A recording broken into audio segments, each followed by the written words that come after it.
Hello রান্নার মেশো। আমাদের আজকে মাছ ভাজা, ডাল আর ভাত, এটা হচ্ছে মেনু।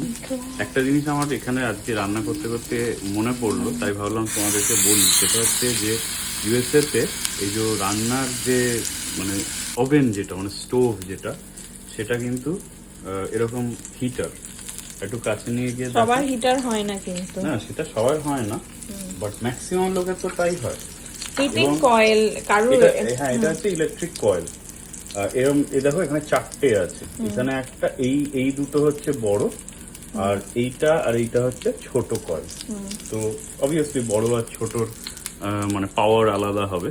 এবং এখানে এরকম চারটে রেগুলেটর আছে, আর রেগুলেটরের উপর না এরকম ছবি দেওয়া আছে, এরকম গোল করে মার্ক করা আছে যাতে ভুল না হয়ে যায়। এই যে এইটা গোলটা সামনে মানে ওটা সামনের আভেনের, গোলটা পেছনে মানে ওটা পেছনের আভেনের। বল মারা যখন এসেছিল ওইটাই আমি বলতে যাচ্ছিলাম। আমাদের খুব ভয় লাগতো।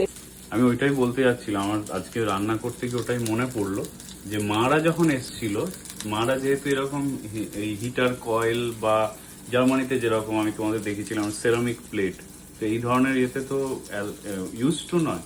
তো এই চারটে ওই যে মার্ক করা আছে যে কোনটা কোন স্টোভের, প্রত্যেকবার ওরা কনফিউজ হয়ে যেত। এবং আমি শিখিয়েও দিয়েছিলাম যে এইভাবে আইডেন্টিফাই করবে, ওরা অন্যটা চালাতো। এবং অনেকবার এরকম হয়েছে যে প্লেট পুড়ে গেছে বা কিছু, এবং আমাদের ভয় লাগতো তার কারণ এটা ইলেকট্রিক হিটার মানে হিটিং কয়েল, হাত লাগলে আমার হাত আটকে যাবে, পুরো চামড়া আটকে যাবে। জন্যই ভয় লাগে।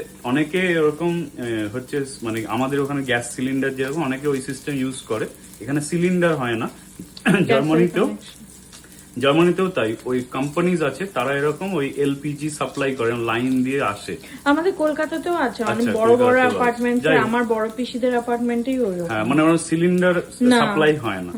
আর এগুলো তো জেনারেল, যেরকম তুমি জানো, মানে অন্য বাকি সব অ্যাপ্লায়েন্স যেরকম কারেন্টে চলছে, এটাও তাই।